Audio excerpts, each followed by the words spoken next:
And welcome to in-game chat for Saturday, September the 16th, 2023. It is Season 17, Episode 30. And I'm Scott. And I'm RJ. Welcome into the show. Let me smack the board.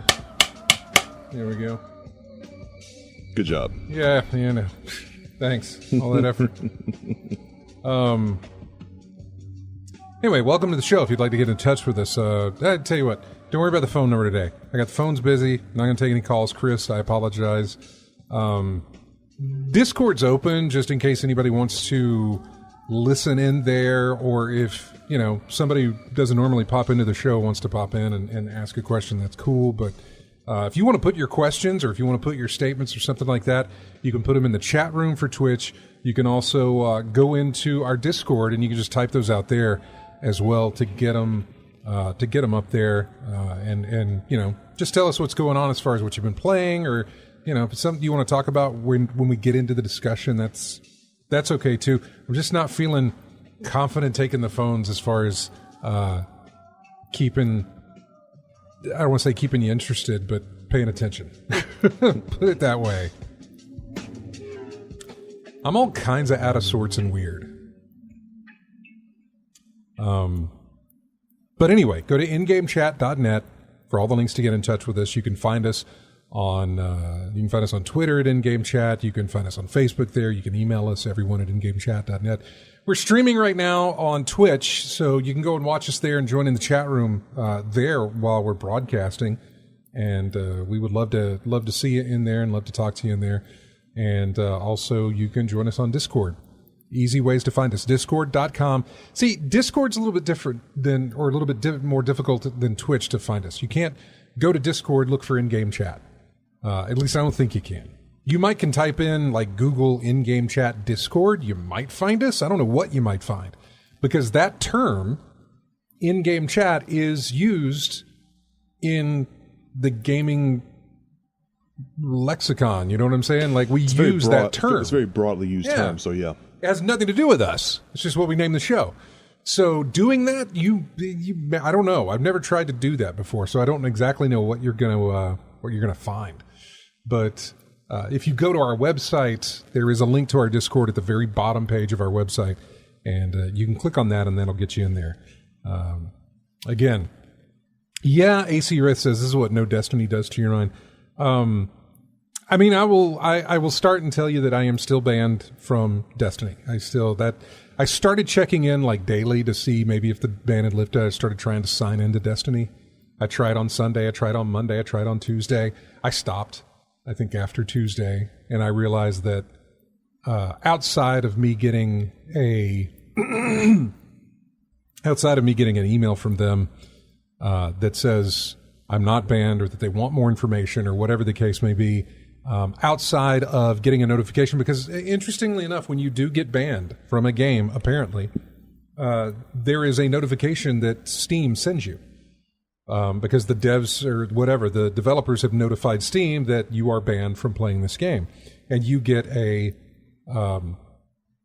you get a separate window that pops up with Steam that will not go away until you click on you check mark a box that says you acknowledge that you've seen this message. Mm-hmm. That's the only way it goes away. That's the only way the dialogue box goes away. There is now, if you look at my Steam profile, there's now a little thing on the side that says 1 game ban. And I don't know if it tells other people what game I'm banned from, but it also has a list. It has a counter from the last time you have had a game ban. So I have 2 things on my Steam profile now. One that says I do have a game ban, and another one says it's been 2 weeks since last game ban or something like that. As though it's apparently prolific for me, or not prolific, but what am I saying? Just something I do every weekend. Go find myself getting banned from a game. So I figure if I get unbanned from Destiny, I would also get a message maybe from Steam. I don't know, but maybe get a message from Steam that tells me that I have been I'd like to think you would. Unbanned. I would like to think you would. Yeah. I don't know. I really don't know. Yeah. I don't even know if I would get an email from Bungie saying you've been unbanned. It may just be something like, oh, that was a mistake. Flip that back on. Mm-hmm. Whether or not they even check to see if I've filed an appeal, which again, I did that. There's also like in their little, not fine print, but in their section about having bans was like the other thing said that multiple attempts at an appeal for the same ban will not help your chances in getting that unbanned, or could cause for other restrictions or something like that. I can't remember. So it's basically report it once, shut up, shut up and wait. And so that is what we're going to do. Sorry, somebody just walked up. I don't know who. It's just us here today. Mm-hmm. So when I see things like that, well, hopefully it's somebody that actually works here. Mm-hmm. But we'll see about that. Anyway, keep an eye on that window if you could for just every now and again glance, see if somebody walks over there. So appreciate it. Mm-hmm. Anyway. It's not necessarily been an odd week just because there have been times where I don't play Destiny during the week. The weekend is a little different. Usually Saturday and Sunday I'm playing, whether it be running the raid with the guys at night or just in the morning I get up and I, run some stuff, do what I need to do other things on Saturday and Sunday. That didn't happen last Sunday, but that is also not out of the ordinary. But now the routine has changed because, I got up and there was no Destiny for me to play. So what did I play? Absolutely nothing. And in fact, all week I have really played absolutely nothing. I've been looking into Starfield. I've been looking into Baldur's Gate 3. Oh, it's Brandon. Okay, cool. I didn't see who it was. It's Brandon. It's fine. But It's I don't know. It's different. I have plenty. It's not like I'm lacking a backlog. I did look up some stuff on Starfield to see about the PC specs. Like how's it running on PC? How are things going with PC? Mm-hmm. And it ain't bad. And for the most part, reading through like reviews and things, especially with people who I know have NVIDIA cards that push their graphics. They're not really talking about having any problems. However, I did watch the Digital Foundry video,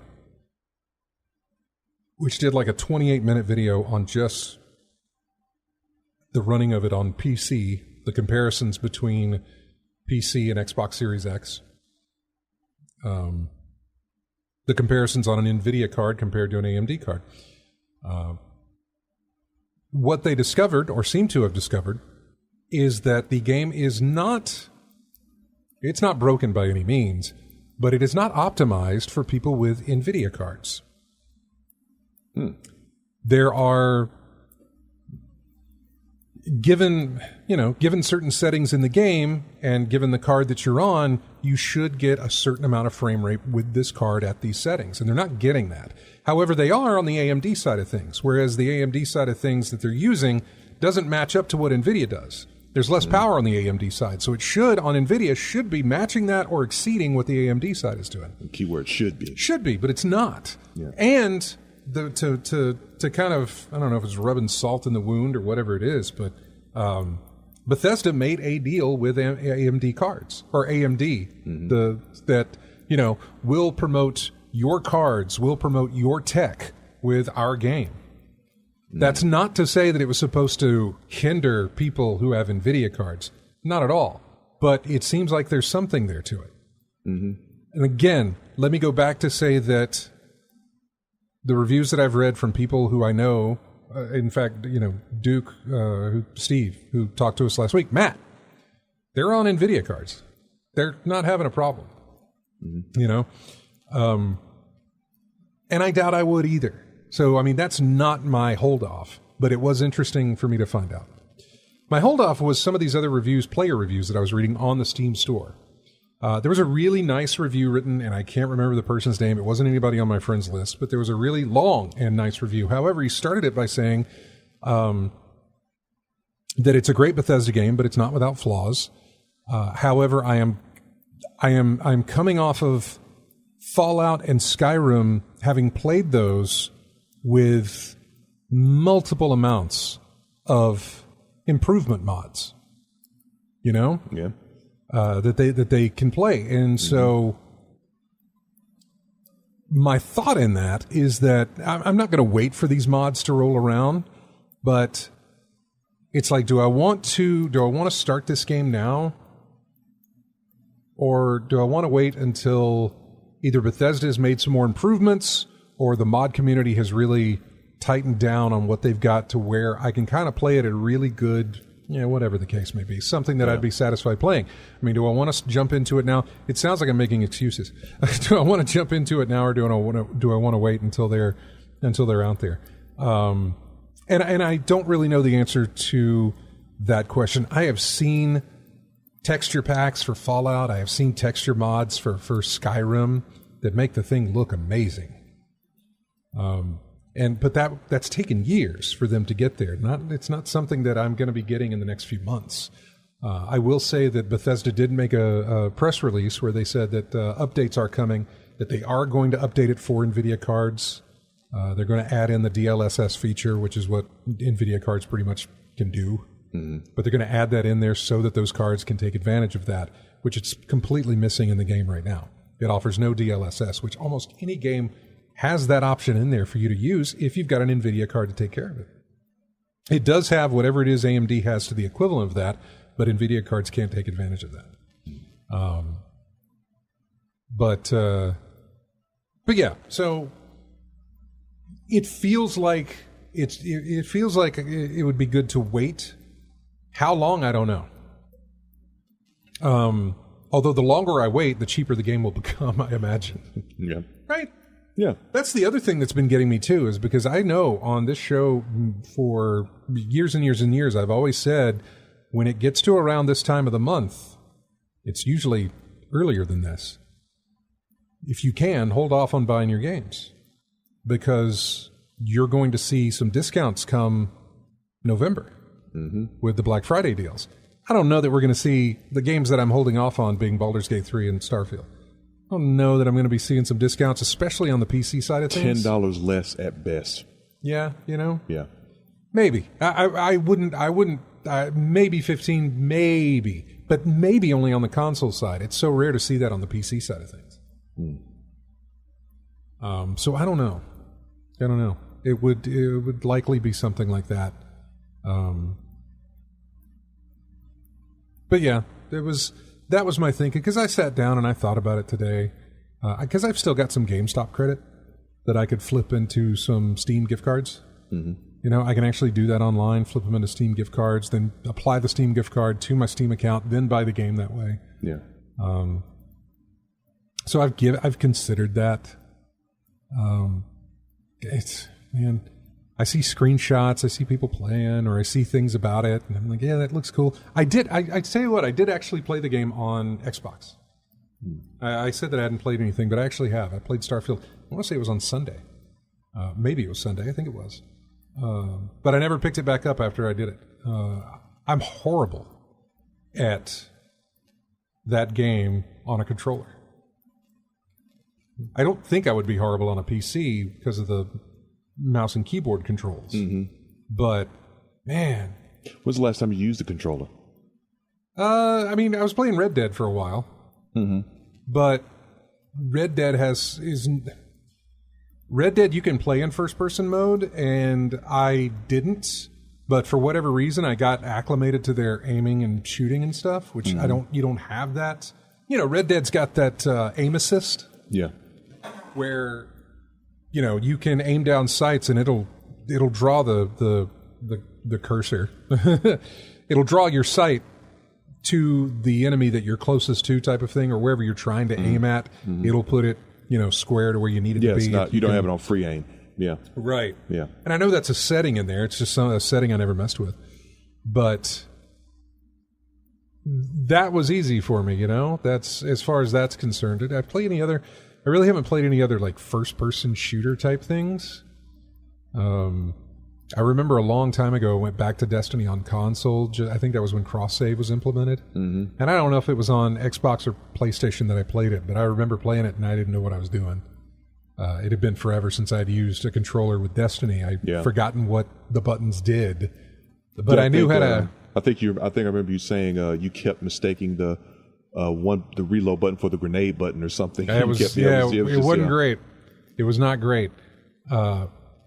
Playing Starfield in first person without maybe it had aim assist. I didn't look, but playing Starfield on console with a controller in first person was not a good fit for me. It didn't help my opinion of the game, or at least I knew what my opinion of the game was. Is the fact that I'm playing this on a controller. This would be a lot better to play on a PC. Even if I'm just trying it out, it would be a lot better to do on PC. It looks great. It played fine. I only put in maybe 30 or 45 minutes worth. Mm-hmm. I got through the opening to where we went to New Atlantis, I guess is what it's called. I can't remember that main area. But that's about the place that I stopped playing because it was hard to control for me. It was not... So no elements of the story pulled you in, or were you just focused on the control for those 30, 45 minutes? Well, there was combat. In that tutorial, there was, shooting combat and that sort of thing, and I didn't like the way that was going with me. That's not to say that I didn't like the combat. The combat I enjoyed, just not with a controller. And I felt like, this would be a lot less frustrating with my mouse and keyboard. Because it was just all over the place trying to center on what I was trying to do. Yeah. And I know with PC it'd be better. And PC probably was always going to be, I was hoping for cross-save between PC copies and console copies, so I could just play wherever and still advance story, advance quest, advance whatever. But it doesn't work that way for the Steam version and the console version. Now, the Xbox Game Pass PC version and the console version would have cross-save. I am still not ready to dip my toe into that water yet. To put a game on my system through that method. I know plenty of people, not just listening, but plenty of people who listen to this afterwards, or plenty of people who are listening to this now, or just, it doesn't matter. There's plenty of people out there who have not had the problem. And say, man, you're worrying over nothing. And I agree with you, I probably am. But I feel like my luck is such that it would happen. And it may not happen for a year or 2 years, but then it might. And it might be persistent. And who knows how far I would have gotten into that with it doing that. There's a way around that, and I just don't know that I'm even ready to do that, because the way around that is to either partition one of my drives already or just get a drive specifically for that, which would cost more than the game if I bought it on Steam, if that's what I'm trying to do. So I don't know. There's ways. I think eventually I'll get there, but is it important for me right now? No. I don't think so. I don't think it is. Just a drive for storage, right? Specifically for the Xbox PC Game Pass. Specifically for that is what I would do. How big of a drive we talk about? I don't know. It would have to be an SSD, obviously, but I haven't been in the market for them, so I haven't looked, but I know that they're real cheap. But depends on the size that you want to get. Yeah. I would probably go 500 to a terabyte. Depending. I just know that PC Game Pass is, if it's anything like it is on console, and I know it's not that robust, but it is, pretty big for a PC selection thing. I mean, you've got Flight Sim on there. Oh, yeah. That I could put. So, I mean, there are plenty there that I would probably want to have on there. I would not want to let me do one game at a time. Game Pass almost, I don't want to say negates that, but Game Pass is almost, it kind of plays against that. It's a play what you want when you want type of thing. I mean, and you need to have that installed. You got overload. Yeah. It's a lot, yeah. It's overload. It's like a lot to pick from. Yeah, it's like walking into a video store. Yeah. It's like, there's something we don't do anymore. Or you pick up a console that's dated, and suddenly you have all these titles available that you have to look at and pick through. Right. So, when I put 800 some odd games on my NES Mini, did I play any of them? I mean, I scrolled through looking like, oh, it's got this, that's great, it's got this, but did I stop and play? Nah. I think I played a few just to be like, does this work? Oh, wow, it does. And then, what am I doing? I don't remember how to play this. I think one of the games on, there's a daily game that I play, and I'm drawing a blank on what it's called. Anyway, they give you a screenshot of a game, and you have 6 guesses to get each one. So they give you a screenshot, you take a guess at what the game is. If you get it wrong, they give you a second screenshot. Hang on, I've got it saved on my...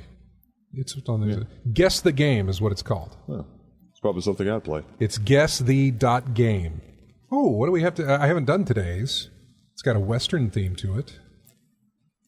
Oh, I have no idea what that is. Still have no idea what that is. I'm on 4 now. This is like something I probably haven't played. Your number 490? Is it game number 490? Because I've went to the site. I'm going to the site and looking at it right now, but yeah. No. Oh, yeah, game number 490. Yes, you're right. So, yeah, search for the game, submit, new game in, for me anyway, 7.5 hours. Okay. So follow us on social media. Standard guess the thing, whatever. Yeah, that's all it is. Yeah. Anyway, Contra was one of there, and I got that in like the first thing. Yeah. I knew exactly what the screen was. There was one little like blip of a bullet or whatever that was on the screen, and I was like, that is a Contra bullet. I typed in Contra, that's what it was. I remember going back to my NES Mini back when I put all those games on there and playing Contra. I was horrible. I remember being really good at that game, even with the 30 live code at the beginning. Yep. I remember not really having much of a problem in that first level. This was horrible. Trying to get the aiming of the like you can aim on like straight ahead, straight up, and then if you can tilt your controller a little bit, you can aim in between those two while you're still moving. Yeah, 8-way firing. Yeah. Right. Yeah. Exactly. And I was horrible with the thumb pad trying to get that go. Now, my NES Advantage that I had, I was fine. I was fine with that. Yeah. But this is back in the days when one hit got you killed. So, yeah. Yeah. But it's just one of those things. I had all those games, and I didn't play a single one of them. You know? We just talked about it. I've got a backlog going God knows how far back with tons of games that I haven't played. And here I am seeing, talking about, man, should I get this new one or this new one? Yep. Stop. Just stop. Go to your backlog. I did wrap up. I'll tell you what. We'll talk about that when we come back. We'll talk about what you've played, and I'll talk about the one game that I finished up this morning. When we come back for more of In-Game Chat. Music here. By the way, excuse me, bourbon. All the music that you hear in today's episode are from Volition Games. That was recently shut down. Yep. That was really tough to. So I had to go find. I was like, what games did Volition make? So I go to their web. I just typed in Volition game list, and it takes me to their website. And so I go to their website, and on the same page, there is a place you can click that says a note about Volition Game Studios. And then on the same page next to it, it's happy 30th anniversary to Volition Game Studios. You click on that, and it's like, hey, we just launched Saints Row. Things are going great. Here's to another great 30 years. And then on the next thing, it's like, we're closing our doors. It is no longer, it's all done, that sort of thing. It's like, man, that's just real. Yeah. That's just if you're sending people to your site, just put that up, and then maybe a list of everything else rather than usually something like that. It's like first and foremost, as soon as you click on the site, it first says thing on the page, man. But it's like thank you for your support. For a great 30 years, but unfortunately, we have to, that type of message is like that. But you put the celebratory thing right next to the. I know, because I think they had that not long after Saints Row released. It was their 30th anniversary, not long after Saints Row, the new one had released. Yeah. Which I think now you can pick up on free, PlayStation Plus. Free with PlayStation Plus, yeah. Exactly. So anyway, all of these games, and you will hear Saints Row, not from the new one, though. It'll be the old tried and true Saints Row we used to play all the time here. But this track is from the menu screen of Agents of Mayhem, which was a game that Volition did. Yeah. And we'll be right back with more of In-Game Chat right after this. Oops. Did I click it? I did.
And welcome back to In-Game Chat. All of our music is coming from games made by Volition Games.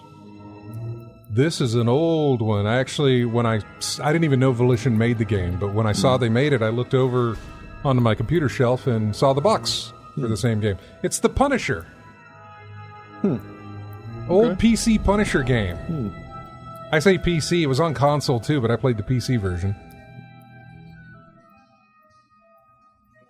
Yeah, I had no idea they made the game. So RJ, what have you played? Anything? I played a little bit of Virtua Fighter 5. I had a nice little run-in online with a Jackie player who... A what player? Jackie. Oh, character. The character Gotcha. is Jackie. So yeah, not many people online that night, but I played him like... Is that still busy online, I guess? I mean, is it still... I guess some days if people have a stream or whatever. I mean, one person... I know has a stream every Sunday. Yeah. And I usually go on that, but I haven't been there lately. Yeah, because you'd feel like, Street Fighter 6 would take take over would dominate streaming. Yeah. I don't mean streaming, but would dominate the multiplayer. You know what I'm saying? Yeah, the newness of it. Yeah. And then MK1 coming out as well. Yeah, so you have that.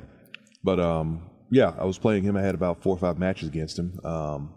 Pretty much higher level than me. So only got like a few rounds here and there. Only won one match, but that's the nature of the beast. When you play, you just have to play and learn till you get things right. So some things I just didn't recognize. Some things I couldn't punish. Some things I could. But like I said, you have to recognize that. So I had a brief time with that. I was telling you during the break, tried to load up Destiny, but there was a little problem. I needed updates because the thing. I imagine you need a lot of updates. Yeah, it just went straight to the store. Mm-hmm. When I booted the game up, it says you need this and also this and this.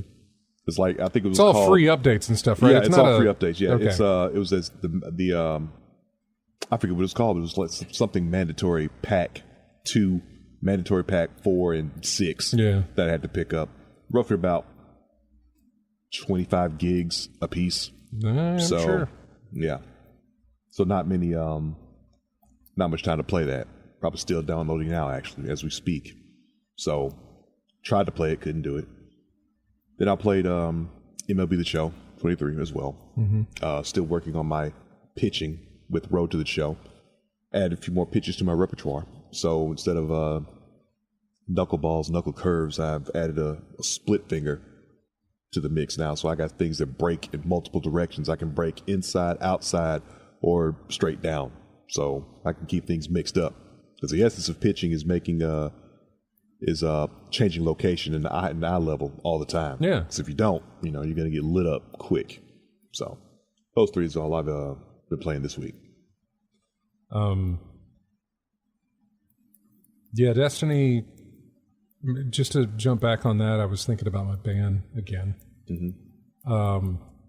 I can't figure what would have triggered it. I realize though that, and I can't remember. I have a website pulled up on my computer because I wanted to remember what it was called.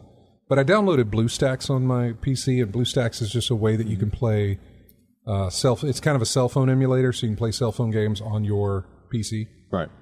And in order for some of those things to work, you have to turn something on your BIOS. And I don't know if it's virtualization or visualization. I can't remember what it's called. I made that change, but I feel like that wouldn't be something that would affect me. Like, I think it just helps with power, on your PC. I don't think it would do anything game breaking as far as Destiny is concerned. And then the other thing that I use is something called TeamViewer, which doesn't do anything to my PC, but it does let me log into other computers. Mm-hmm. Now, these other computers, this ain't some random thing where I pick some other computers or that I can find other computers to log into or anything like that. It's strictly set up for work so that I can log in from home to machines here and do what I need to do. Because I live I'm about 25 minutes away, and radio is kind of an instant thing. So when it needs attention, it needs attention. Not 20 minutes later attention. It needs attention. Not now, but right now. Yeah. Yeah. So as much as... So I was trying to think of what that could be. And as much as they may have whatever they have on me to say, like, yeah, man, you were violating our terms of service... they won't tell me what those terms of service were. I mean, obviously they have them printed, but they won't tell me which one of those things I was violating. Yeah. And I honestly feel like if it worked in such a way that I had to demand proof of, like, please show me where I was cheating in your game, they wouldn't have it. If I was cheating in that game, I was doing it completely unknowingly. Mm-hmm. And I feel like if I was cheating in that game, I would use it to my advantage. But I can't for the life of me. I would love for them to show me where it's like, see what you did right here. This was because you were doing such and such, and I'd really like to know what that was. Because there was absolutely nothing going on. Now, have you checked every app that you've got connected to your account with Destiny? I mean, what's that one you showed me? Was it DAG or something some Android app you showed me. The link to your Dim. Dim. Okay, Yeah, that's it. Destiny Thank you. Inventory Manager. Oh, yeah. Yeah. No, that's perfectly fine. That's fine. Okay. Yeah, they won't. You can't connect. You can't connect a third-party app to Bungie without Bungie's. In other words, that app can't work with what Bungie does unless it has the blessing of Bungie to do that. Okay. Then you have to grant them access to your account for whatever it is providing. You know, like Dim provides inventory management, shows everything all of your characters have and whatever's in your inventory and vault and all this other stuff within the game, and allows you to easily move it across characters across stuff. Right. So third-party apps like that, APIs, whatever they are, those are. It's not like Bungie says, "Hey, this is our seal of approval," but if they have it and it interacts with the game, then it's got Bungie's blessing to do so, and then you give it the blessing, in other words, to do that. For the most part, I'm sure there's apps out there that don't have that, but they, as far as I know, they tell you up front, this is not endorsed by Bungie, this is not, not certified or something like that. You know what? Yeah. This is not something that we have gone through and done with Bungie, so play at your own risk. Yeah. I've never come across that, and I've never needed anything like that. Outside of the inventory management stuff I've done, there is some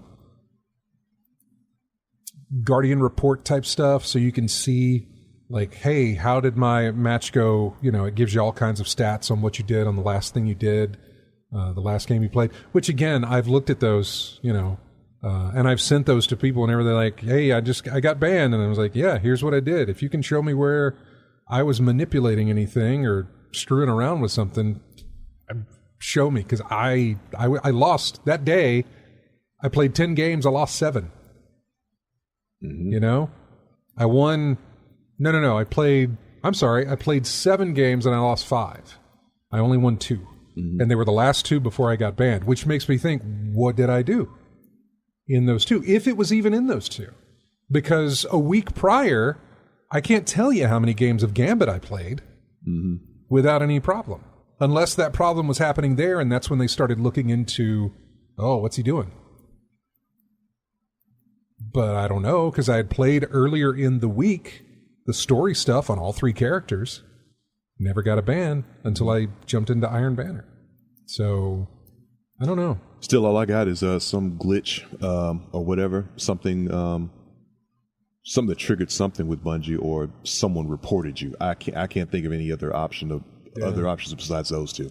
But as far as their documentation goes about that, if you get reported, then you don't get banned. You'd get at most a restriction. Like, hey, you can't play for a while because somebody reported you doing such and such stuff.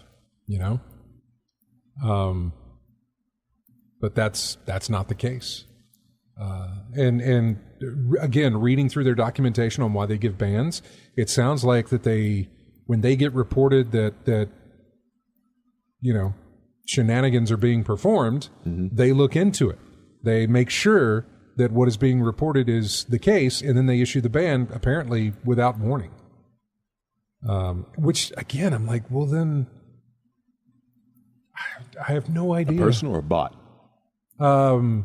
Usually in those situations, it is done by their BattleEye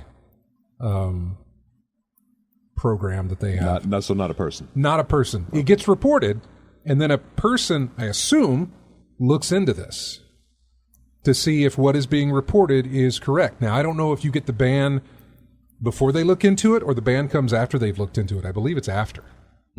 But I'm not exactly sure on that. So maybe there's still hope for this, but I really don't know.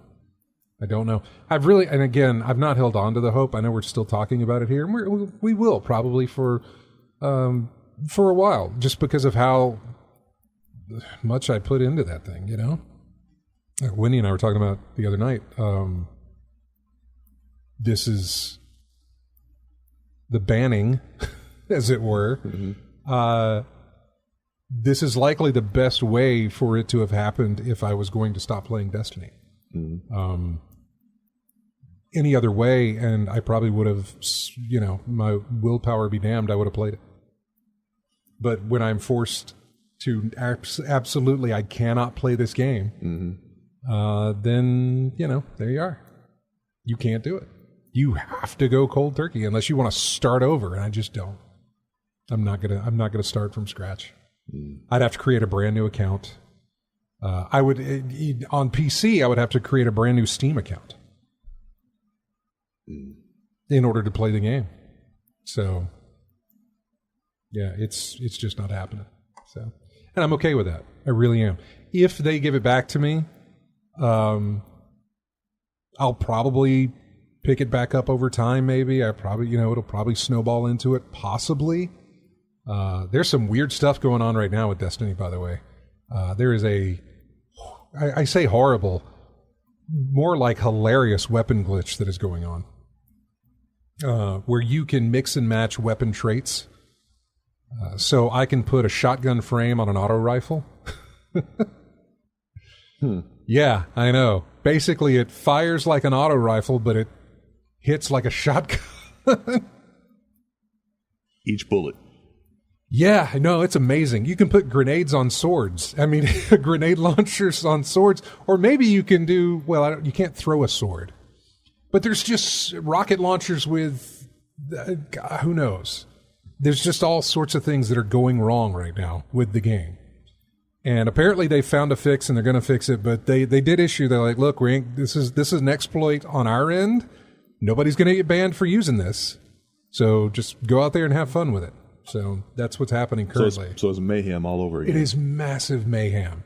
It is people doing amazing things with these weapons and going through grandmasters and going through the dungeons and going through really hard content, raid stuff. Not anymore. And just blowing through it. Not anymore, no. Oh, melting bosses. It is amazing to see. I'm okay that I'm missing out on that. I'm fine. Again,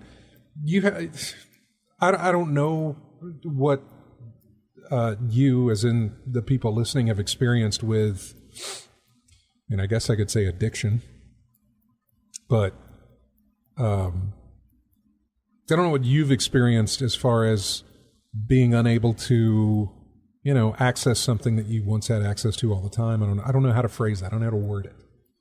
But yeah, when I read about these glitches or when I read our Discord about what they're doing and all this other stuff, I'm mostly sad that I'm not there with them being able to play it.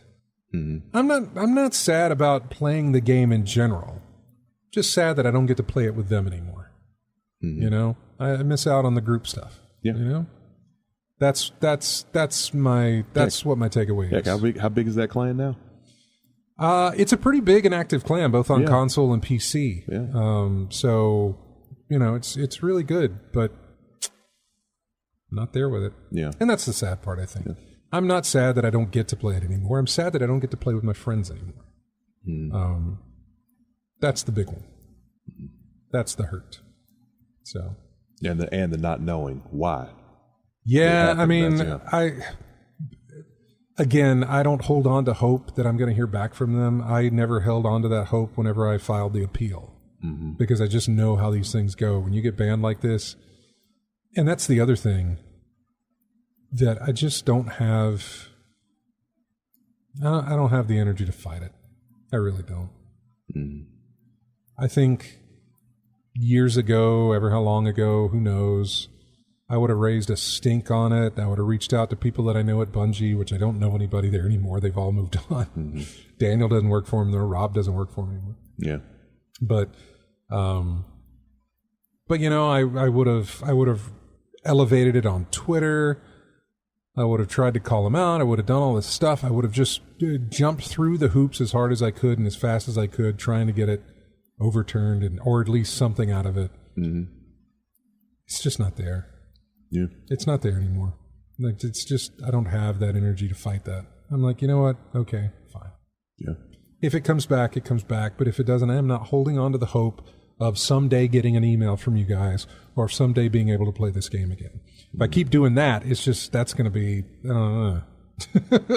That's not a fun mental state to be in. You're gonna wear yourself ragged doing that. Right. So besides, like we said last time, we have you and I both, we have a backlog, and if something goes wrong with one, Yeah. Play something else. And the other way I look at it is, if it's over, did I get, I don't want to say my money's worth, but sure, did I get my money and time's worth out of it? Yeah. Yeah. Easy.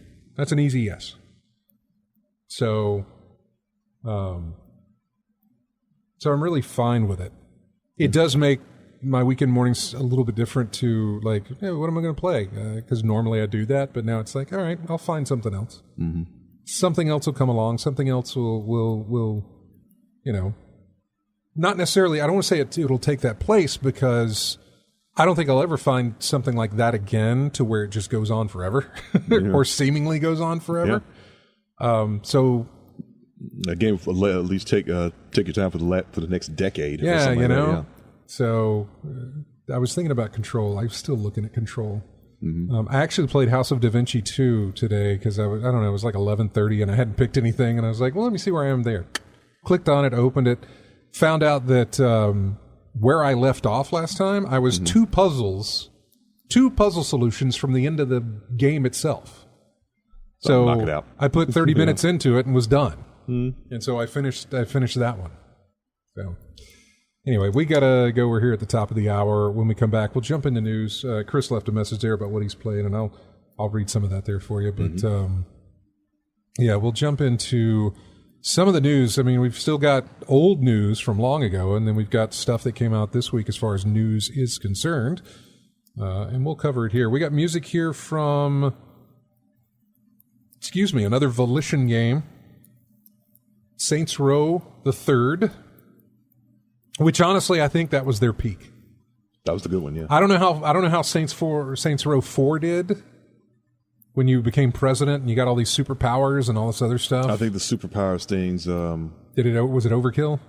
In a game it's hard to say it's overkill. It took out the reason for you to have vehicles. I know that much. Yeah, because you could just fly and jump and speed. Yeah, things like that. So a little bit of oversight on their part. But I think 3 was, like I said, peak Saints Row. I think so, too. 3 was there. I think it was. So we'll be back with more of In-Game Chat right after this.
Welcome back into In-Game Chat. This is music from Free Space 2.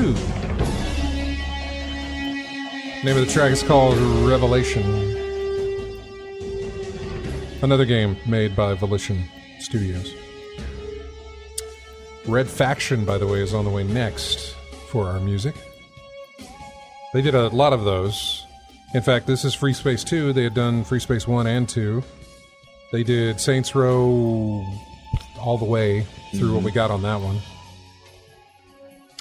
one.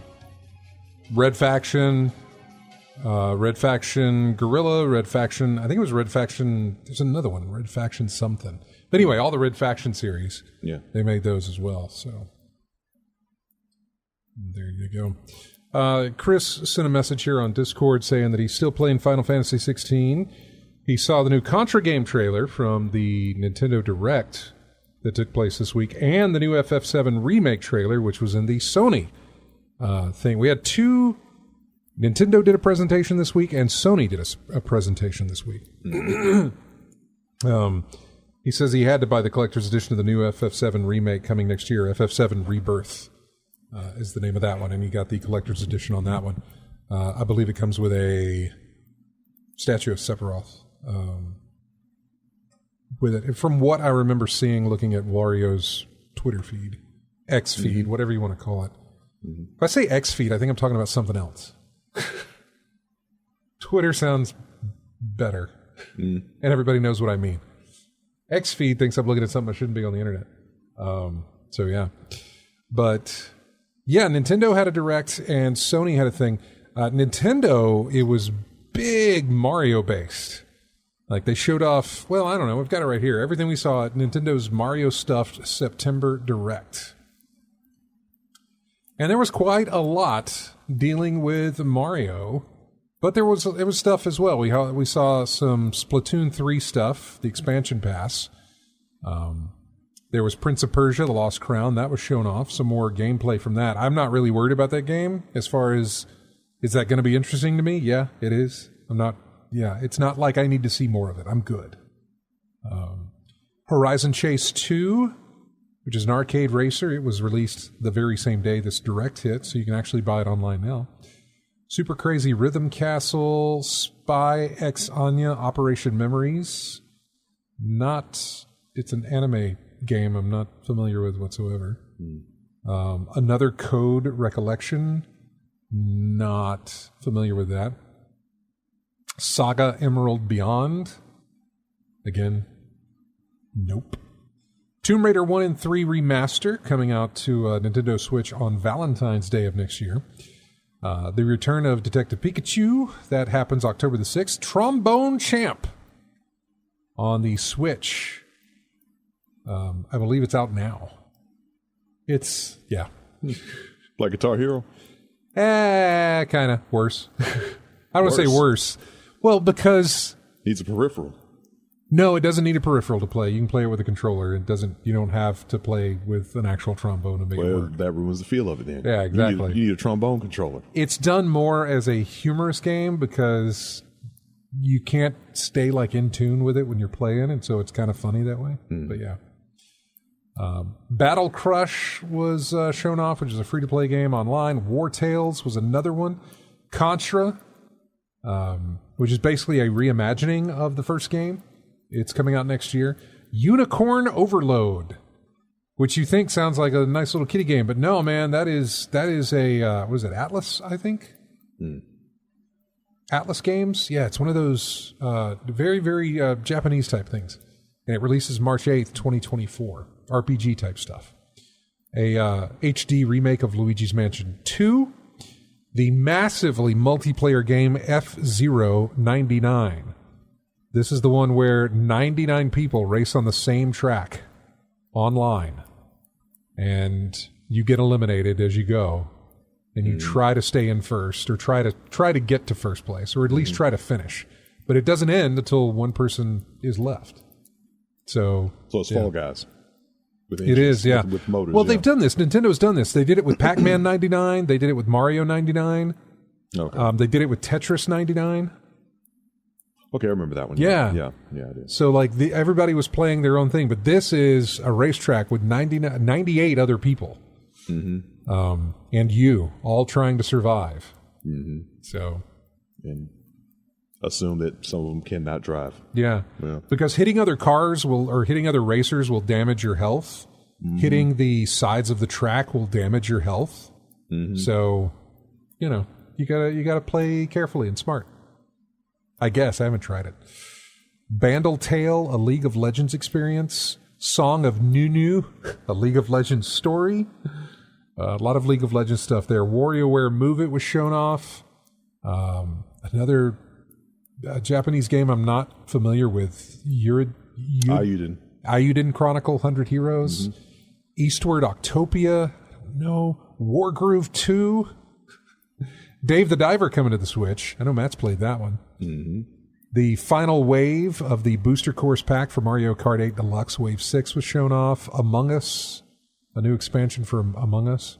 Paper Mario, the 1,000-Year Door was shown off. I missed a couple of Mario games, by the way. I want to go back to them. Just because there was a lot. Mario is one of those. And Princess Peach Showtime. Seems like it's just her in that game. Mm-hmm. I like the concept of what that was. Where she... apparently, it's theater type thing. In other words, when the sets change in the back, then she changes costume and gets different abilities based on what the background's based off of. I'm trying to remember some of them. The thumbnail shows her in the sounds like an old Looney Tunes skit pirate theme. So yeah. Super Mario RPG was shown off as well, and the big one was Mario versus Donkey Kong, which is a new one there. It's a puzzle platformer. It's a remake. It comes out next February. I liked what it looked. I liked how it looked. It looked interesting to me. I'm always interested in those. I was interested when they were doing the Mario versus series on the 3DS and stuff. They did Mario versus Bowser, Bowser's Inside Story, or whatever it was. I can't remember. It was really good stuff. Yeah, really well done, and I enjoyed it. Excuse me. So that was the Nintendo Direct. The Sony one. Where's that at? There it is. PlayStation's State of Play event. These, by the way, these things were announced. I think Nintendo's was announced just prior, like on a Friday.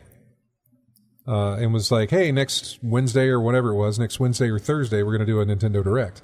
Sony's was announced on like Tuesday. Hey, coming up Thursday, we have a Sony State of Play. Just there's absolutely no lead into these things to let you know that, oh, this is happening. I need to mark it down. I mean, they do, but not longer than a few days to give you a heads up. It's like some spur of the moment. It feels like it. I know it's not. Yeah.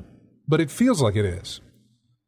But knowing that it's not a spur of the moment thing, it makes me wonder why they wait till the last minute to do it. No leaks. idea. Avoid leaks. Maybe. But there was nothing really like surprising. You know what I'm saying? Nothing leak worthy. Yeah. Right. Doesn't seem like there is. The Sony State of Play opened up with more gameplay of Baby Steps. That's that game developed by, what's his name? Ben Follett, I think is his name. The guy that did, what's it called? The one where the Q, R, and whatever the letters move. QWAP. That's what it was. QWAP, QWAP, because those are the letters on the keyboard that operate your body motions. I thought it was QWOP. Or is it QO? Let me look at the keyboard. Yeah, QWAP. Yeah, it is QWOP. Yeah. I'm sorry, I was AP.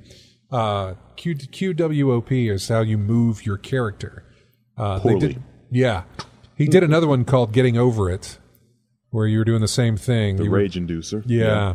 And so this is something called Baby Steps, where you're trying to walk. It's a lot like QWOP. They showed off Ghostbusters on VR. Yeah. The Resident Evil 4 remake VR mode looked really good. I've not played that yet. Yeah, they announced the Separate Ways DLC for Resident Evil 4 remake, which... Wasn't that in the original as well? It may have been. I want to say it was. It was the Ada... It's the Ada Wong story, yeah. So while Leon's doing this, Ada was doing something else. Yeah, that type of thing. Yeah. I'm going to have to look up. That's what that is. Yeah. Excuse me, I was running dry there. We got more Avatar, Frontiers of Pandora. I skipped through this whenever it came up. I was like, I'm not interested. I'm skipping you. I'm not going to watch that. Ghost Runner 2 showed off more of that. There is a demo available now on PlayStation 5. It comes out on October 26th. They announced 3 different skins, I guess, plates for your PlayStation 5. Yeah. The red, the blue, the silver, which I thought was just the white one. They just added red and blue, but no, red, blue, and silver. Also shells. for the controller, too. Yeah, just shells. Looks like. Yeah, Volcanic Red, which is just red. Cobalt Blue, which guess what, is just blue. And Sterling Silver, which you could make a case as just being white. Yeah, the Dick Tracy colors. Yeah. Yeah. We saw more of Helldivers 2.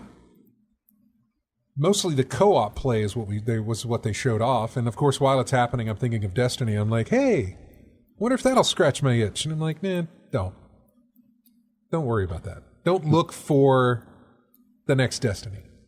You've been playing Destiny for so long, you've seen other people try and do the next Destiny. It never works. Mm-hmm. What's that EA game? Anthem? Yeah, move. So don't go out there looking for the next Destiny. Destiny is what it is, and you're done with it. Yeah, because that thing dropped to what, $5 at one time? Oh, it was fast, too. Yeah. One of the fastest price drops I've ever seen in video gaming. We got some more of Marvel's Spider-Man 2, just how big the place is, or just how big New York, the map is. We got to look at some of the new suits. There's going to be a lot. Some of the new ways you can customize the way your character looks, even with new suits and stuff. There's a color customization type thing that you can do. Okay. Looked kind of interesting. Showed off the time between switching characters. The fact that you can switch. Remember how you could in GTA 5? You could move from one character to the other. Yeah, but it took a second. Yeah. Noticeably. Yeah. In Spider-Man, from what I understand and from what it showed, you just, when you're ready to play the other guy, it zooms across the city to where the other guy is. Or wherever he happens to be on the map type of thing, the last place, takes you right to it. Okay. No loading or anything like that, from what I remember seeing. And apparently some other gameplay got uploaded, because I was watching a fight with the lizard just the other night. Enough of it to look at it and say, yeah, I like this. And then I stopped watching. Tales of Arise, Beyond the Dawn. That's DLC coming out in November. Star Rail, Honkai Star Rail, I think, comes out in October. Foam Stars, it's that Splatoon knockoff. The beta launches late this month, which, might as well be now because we are getting in later. It's mid-month, but it's coming to be late. And then we saw Final Fantasy VII Rebirth. A lot of that I didn't pay attention to. I'm not versed in the ways of the Final Fantasy VII. I don't know what that story is. I don't know much about the characters involved. And even more so on this remake thing that they're doing, or that they've done, where they've kind of... It's not even been a remake. It's actually been more of an extension of Final Fantasy VII. It turned out to be like a continuation of that story. Mm-hmm. Surprisingly. With some changes here and there, apparently, I guess, yeah. Today's trailer showed off some classic environments and scenarios from the original game, as well as some wildly unexpected twists. We also saw some vehicular travel, including a Segway. There's a ton of stuff packed into this trailer, so you can bet we'll be watching it several times over and then some. Final Fantasy VII Rebirth launches February 29th of 2024. Chris already has his collector's edition already purchased for that title. And that's everything we saw at Sony's State of Play. What else do we have in news? Boy, I'll do the Unity stuff when we get back. Unity, I don't want to say they shot themselves in the foot. I don't know what they were doing. There's a lot of stuff that was kind of... You can talk about shenanigans. Unity pulled some shenanigans last week. And it doesn't look good. You're reading some of the headlines? Oh, yeah. I'm looking at the headlines right now, but yeah, it just looks like typical corporate stuff. Yeah. And then I see the in a nutshell how the indie developers are going to retaliate to that. Yeah. Before we go, I'll tell you about the PS Plus Extra leaked games for. Oh wait, this is not the. It's for the Extra. Mm-hmm. Not for the whatever we have PS Plus type stuff. Standard. Yeah, the standard stuff. So yeah. Near Replicant is one of those that was leaked, and so was 13 Sentinels. The GS Rim, I believe, was the other. The problem with these leaks and things like that, I know I've already got 13 Sentinels. I picked that up a long time ago. I probably have it, yeah. Yeah, see? So. You think it's a good deal. It's like, oh, wait, I remember that title. Bought that 2 years ago. Still sitting on my shelf in the plastic wrap. Yeah. One of the games we featured for music last week, Immortals of Avium, that studio, and I guess that game released recently, but the studio had to lay off 45% of the staff after poor sales of that game, which is usually what happens to studios whenever they release something, especially if it's a high-profile thing, and it fails to perform sales-wise. You see a massive cutback. You look at Volition, although, again, that's more of Embracer Group's situation there. Although Saints Row, I think they had very high expectations for Saints Row, and it did not meet those expectations. I don't think it came anywhere close to halfway to meet those expectations. Mm-hmm. I think they were expecting a pretty good deal with that, and it just was not there. Did not happen. Mm-mm. And so now the studio's closed. And the behavior of the developers with the criticism coming their way didn't help matters much either. Nope. It didn't review well, No. Did it release alongside something else around that time? I can't think of anything right now. It was August of last year. What it was competing with. I'm pretty sure it was August of last year. Tell you what, we'll look that up and we'll come back to you. Actually, no, we got 20. We got a few more minutes here. Let me see. Saints Row release date. See. It was August 23rd of 2022. Okay. Video games released. See, here we go. Video games released in August 2022. Yeah, I got it. See, South of the Circle, 2 Points Campus, Arcade Paradise, Cult of the Lamb, Rumbleverse, Marvel Spider-Man Remastered, Rollerdrome. That would be the PC version of Marvel Spider-Man Remastered. Okay. Tribes of Midgard, Curse to Golf, Madden NFL 23, Midnight Fight Express, Saints Row, Pac-Man World Repack, Soul Hackers 2, Destroy All Humans 2, Reprobe, Immortality, Inscription, Teenage Mutant Ninja Turtles, the Cowabunga Collection, Phantasy Star Online 2. This is just the month of August. Yeah, the month of August in 2022. But if we're looking at the month of August, my God, there's a lot here. Because when I ask it to show more, I'm seeing Stray, God of War Ragnarok. That was in November of that year, I think. Yeah, it released November 9th of last year. So, what released in August of last year? Yeah, August 12th was Cult of the Lamb, Madden. I don't think it was the biggest game that released that time at that for that month. For that month, but man, it didn't do anything. Yeah. It really didn't. It didn't move the needle on anything. So I don't know. Let's see. This is the biggest August 2022 video game releases. And it's taking a while to load for me. Here's Games Hub. What do we have? Stray, Escape Academy, As Dusk Falls. Those had released in July. Xenoblade Chronicles 3 released at the end of July. So could be considered an August thing. 2 Point Campus, Spider-Man Remastered PC, Soul Hackers 2, Cult of the Lamb, Midnight Fight Express, Rollerdrome, and Immortality. Oh, there's more. Yeah. Tribes of Midgard, Madden NFL 23. You're looking at Games Hub? Games Hub, yeah. Yeah. Inscription, Cowabunga Collection as well, Phantasy Star Online 2. It honestly, it should have held its own in that regard, I think.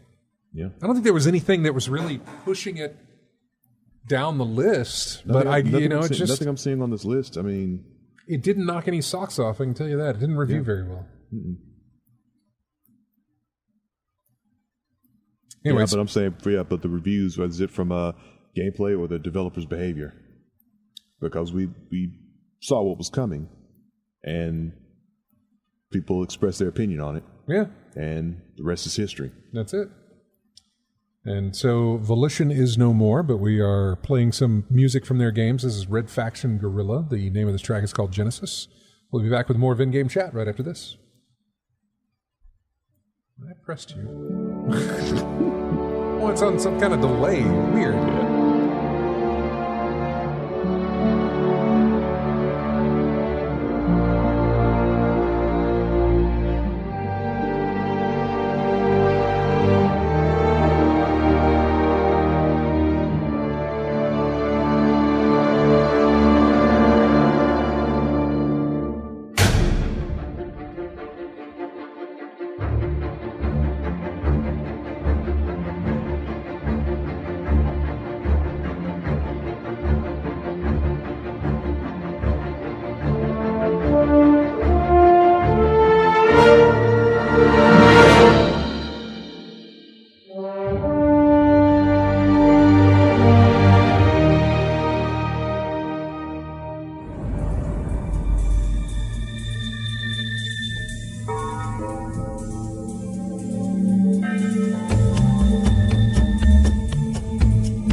Welcome back into in-game chat. Again, the games of Volition Studios is the songs you're hearing, and this one is Summoner 2. I didn't know they did the Summoner titles.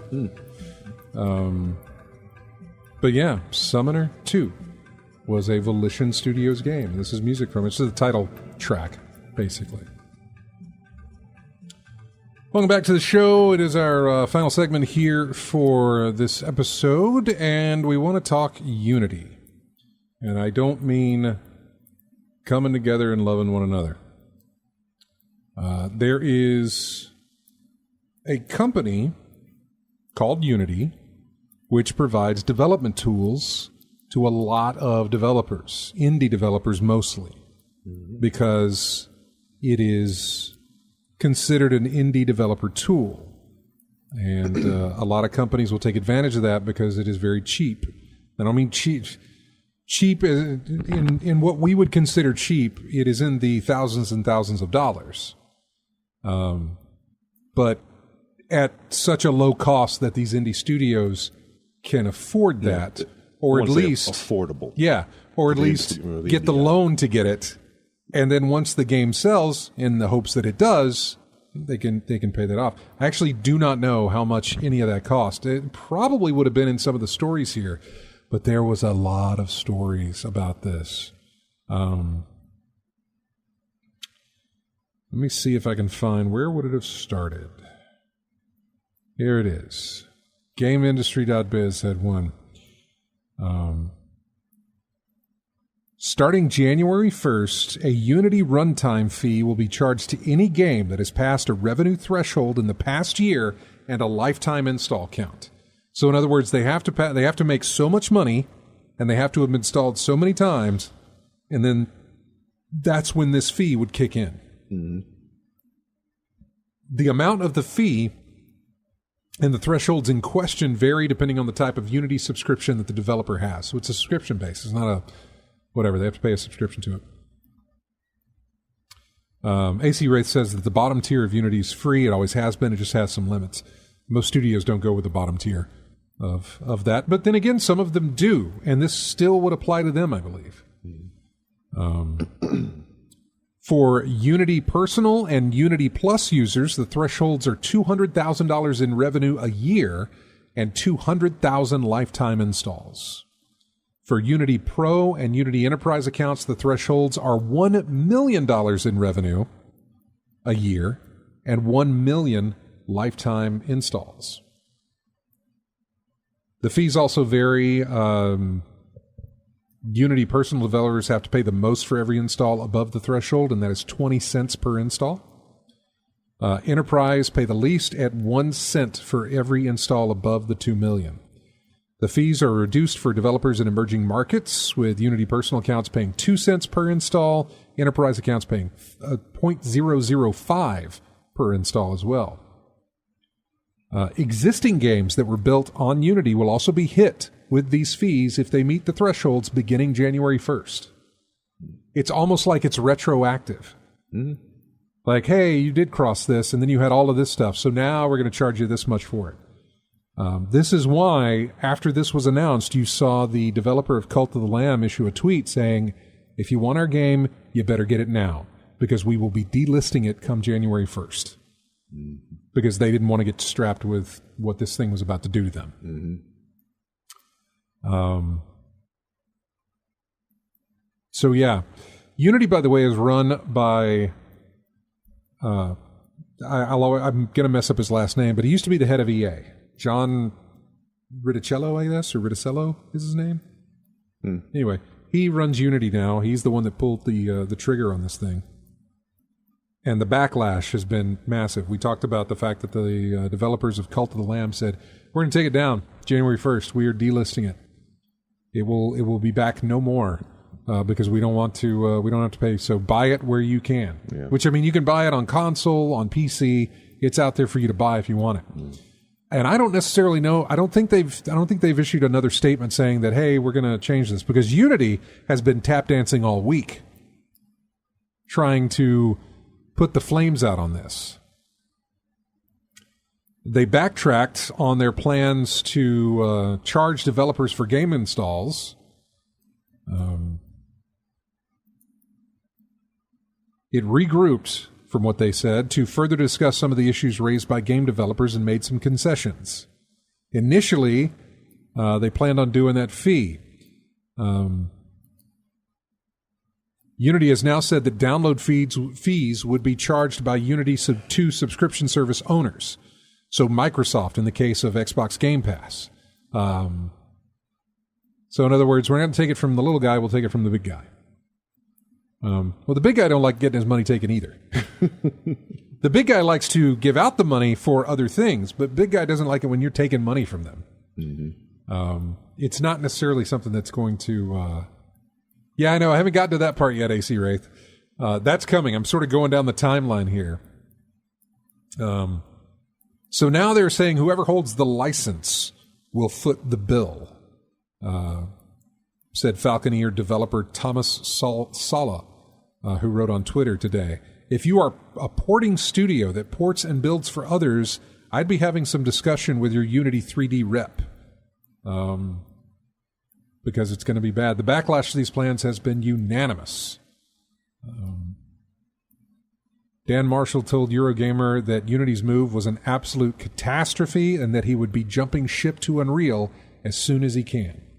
Moving from Unity to Unreal to develop their games. Indie developers react saying it is an astonishing scumbag move to what they did. My God. Tom Francis, don't often weigh in on the cluster of the day, but in case it needs saying, Unity rug pulling a new fee structure on devs is an astonishing scumbag move. Not because of how much it shakes out to, but because a partner who can and will change how much of your revenue you owe them after you've made and released your game needs to be avoided like the plague. I hadn't realized they even legally could do this. I gather Epic's Unreal license is perpetual per version. So whatever the deal is when you commit, you're guaranteed that forever if you're happy to stick with that version.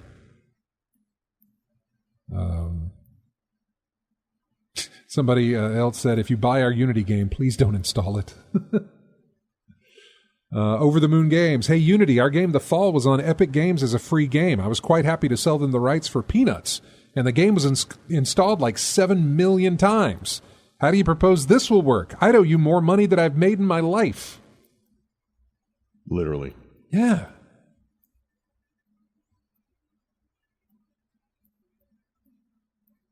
Let's see. Inner Sloth developer says, we use Unity to make our games. This would harm not only us, but fellow game studios of all budgets and sizes. If this goes through, we'd delay content and features our players actually want to port our game elsewhere, as others are also considering. But many developers won't have the time or means to do the same. Mm-hmm.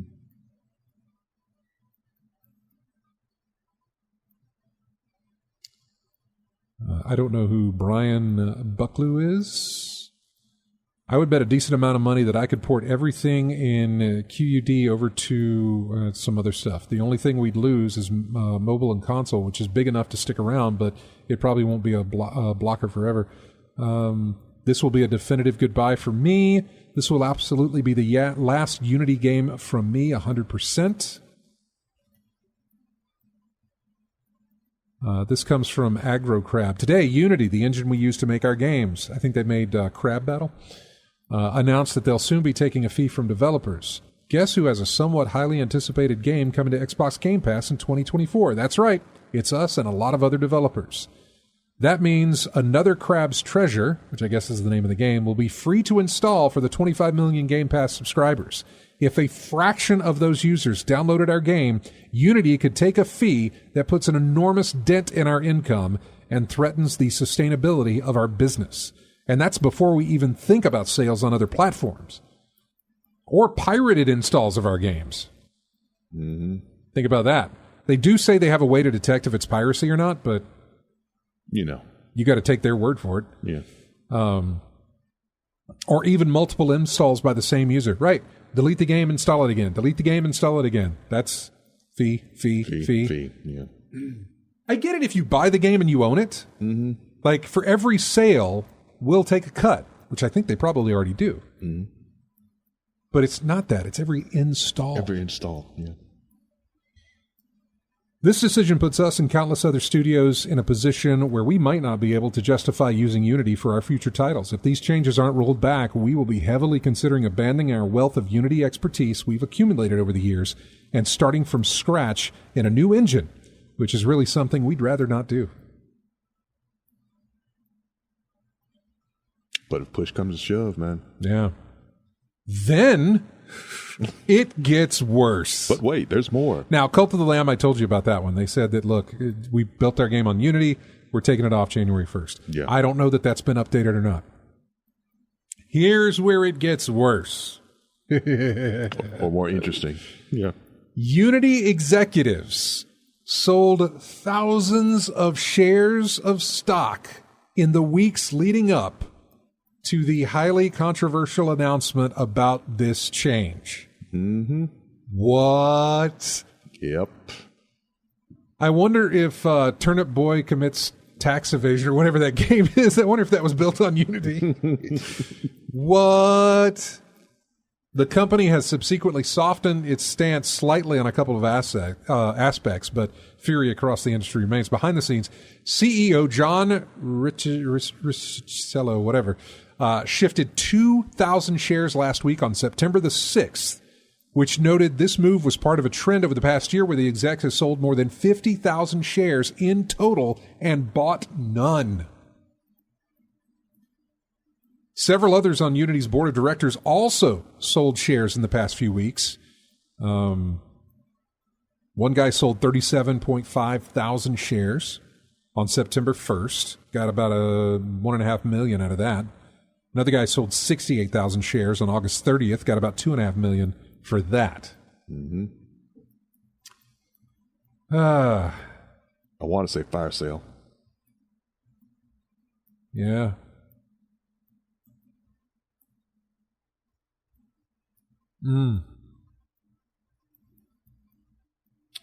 Yeah, it doesn't look good for you. It's not a good look. AC Wraith said that they have updated to say just the first install. Still no exact details on how they determine that, though. Mm-hmm. So, just the first one. I don't know that that's going to do. I think the damage is done because obviously they put this out there, right? Yeah, yeah. It's like, okay, so you're backpedaling now because you'll change it later on to do it again? Mm-hmm. Just, yeah, go somewhere else. Yeah. That's the easy way to do this. Go somewhere else. Mm-hmm. Stop using Unity. Yeah, it was. So this Unity boss, anybody mentioned how he used to be part of EA? I mean, that's obviously come up. When Yeah. I saw the name come up, I was like, boy, that name's familiar. And they said, oh, yeah, I used to run EA. And I was like, oh, okay, wow. Now, he was there during the EA days, and I want to say it was during the...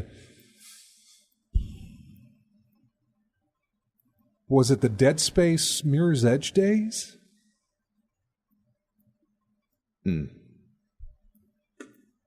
Okay, so it's either two phases. He was there during the Dead Space Mirror's Edge phase, which is not necessarily bad. The fact that he greenlit those two games, which are very unique IPs, never been done before, and we all thought of EA as somebody who just churns out crap, or at least sequels, over and over and over again, was not the case. We got some great stuff out of that. Mirror's Edge was fantastic. Dead Space was wonderful. Yeah. But he might have been there, if he wasn't there for that, he might have been there for the loot box issue from Battlefront. So, yeah. Did you think about raising company income or value, things like that? Usually it's something involving messing over your consumer base. Which, given where he's working now, maybe he was during the loot box stuff and got out of it and went somewhere else. I don't have a history of the dude to know what he was doing or what he did at that time. Later on, the very next, in fact, it may have been the next day or the day after the next day. I can't remember. I think it was the next day that Unity had to close down some offices because there was a potential threat, bomb threat, I think. Some credible death threat is what it says. Yeah. Someone got mad, obviously. San Francisco police said that officers responded to Unity's San Francisco office regarding a threats incident. A reporting party told police that an employee made a threat towards his employer using social media. The employee that made that threat works in an office outside of California, according to the police statement. So, yeah, that's what that was.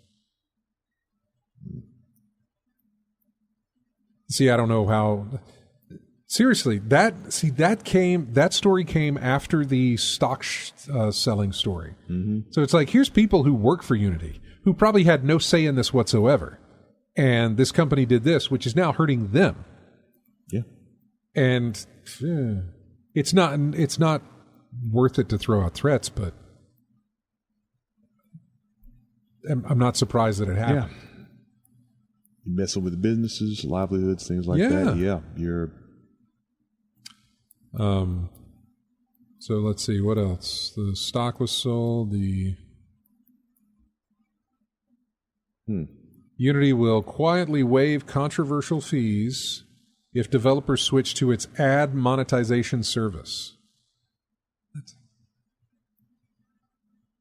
Mobile gamer sources say Unity has already offered some studios a 100% fee waiver if they switch over to Unity's own Level Play ad platform. The Level Play suite of tools allows you to control every aspect of your monetization strategy via in-game ads in Unity games for smartphones with various types of ads, ad testing, and analytics. Ugh. Boy, it just gets worse. They're trying to tap dance around it, but they keep stepping on their toes. So yeah, not great. Not great for Unity right now. We're kind of running up on time here, so. Saying the name wrong. John Riccidiello. Okay, I'm sure I was. You know me. I'm just guessing myself, so yeah. Yeah. But yeah, former EA, and you know what EA is all about, but can't help but... EA, I swear EA's gotten better. I mean, I say that, but EA was getting better, it feels like.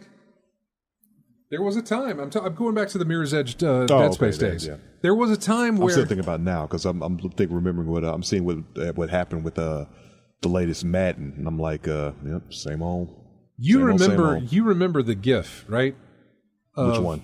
The EA logo slowly turning into a swastika for whatever reason. I haven't seen that one, but I'm not surprised. I mean, it goes way back, because that's the way EA was viewed. Not as Hitler, But everybody was comparing things like, it's worse than Hitler. I think it was during the time when the two most evil companies people were talking about was EA and Bank of America. It was like those two competing for the worst. Well, EA was banking. EA was buying up studios and then killing them. Mm-hmm.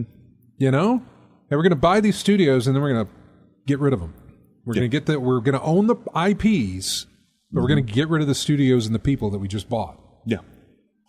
So that was basically that was their thing, and they just kept doing it over and over again. Their reputation was horrible. Mm-hmm. It got a little clean, or I say that, it got a little better whenever they released Mirror's Edge, Dead Space. We were seeing stuff from EA that we hadn't seen before, like actual decently developed games, original games. So that was good to see, and you had some hope for it. You know, I don't know why I'm saying we had some hope for corporate, but yeah, we did. And then who else? Peter, is it Peter Moore? Didn't he take over in EA at some point? Or no, he did EA Sports. Okay. I think he took over with EA Sports. If that's even a thing, I don't know. I thought he took over the whole EA, but he really, really focused on sports before he actually got a gig working for one of those football organizations over in the UK. I can't remember.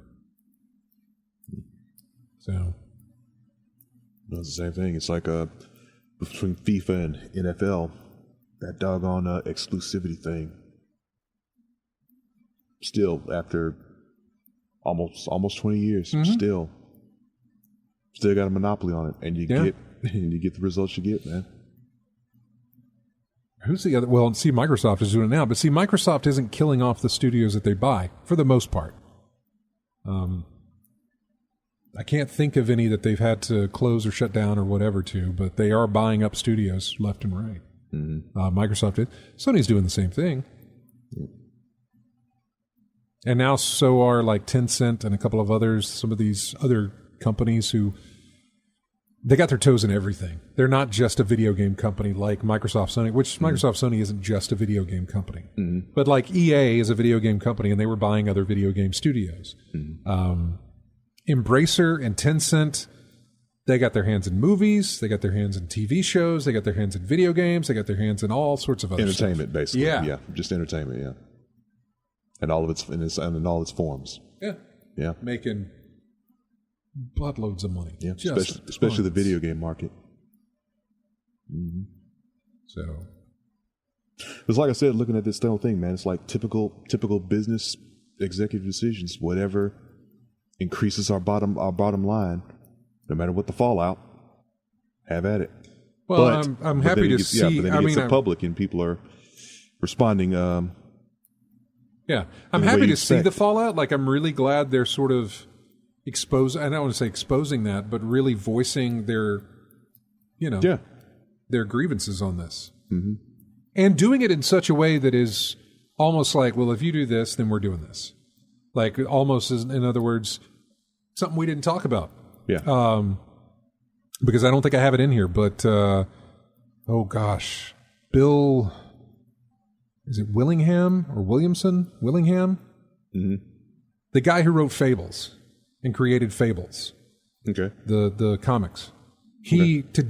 This week, he issued a press release where he put the entire Fables into the public domain. Okay. He got... DC was doing some stuff to him with not giving him any creative control. It looked like they were kicking him out of his own creation. Mm-hmm. And he basically wrote to the effect of, I can't sue them. I don't have the ability to sue them. I don't have the means, the money, or the time, dude's like 65, to go through what it would take to do a court battle with DC Comics. So from here on out, Fables is in the public domain. You own it now. You do whatever you want with it. But DC doesn't own it, so go, have fun. Yeah. And some of it had to do with the Telltale series, because they were changing aspects of the characters without giving him any say whatsoever. They were doing it without him being involved at all. Yep. He kind of was okay with that, not necessarily in a sense, but he was like, yeah, those things happen. But they kept doing it over and over and over and over. And they also, there was some monetary stuff that they were going to do where looked good on surface, but when you looked at it more, it was like, oh, it's a lump sum payment that they're just trying to get rid of me. And so he said, nope, public domain now. I don't know where this puts the game, Wolf Among Us 2. That's right. I don't know what that does to that now, given that it'll be in the public domain. Or that the property is in the public domain. I think it's going to do something, though, right? Can't help but imagine it not doing anything. I don't know. Maybe because maybe they own the video game rights. I don't know. So I'm not sure how that's going to work. I think it'll be fine because I think Telltale, DC, whoever will still get their cut of the money. Yeah, I see a quote here from Bill Willingham about his Substack thing. Yeah.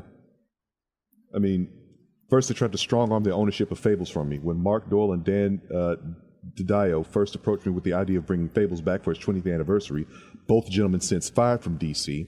During the contract negotiations for the new series, their legal negotiators tried to make it a condition of the deal that the work be done as work for hire, effectively throwing the property irrevocably into the hands of DC. When that didn't work, their excuse was, quote, sorry, we didn't read your contract going into these negotiations. We thought we owned it. More recently, during talks to try to work out our many differences, DC officers admitted that their interpretation of our publishing agreement and the following media rights agreement is that they could do whatever they wanted with the property. Yeah. So he said, screw it. Yeah. Public domain. Yeah, exactly. Now what? There you go, folks. We'll see you next Saturday. Have a great week. This is music from Descent 2. It's going way back. They also worked on Descent 1. It's a Volition game. Have a great week.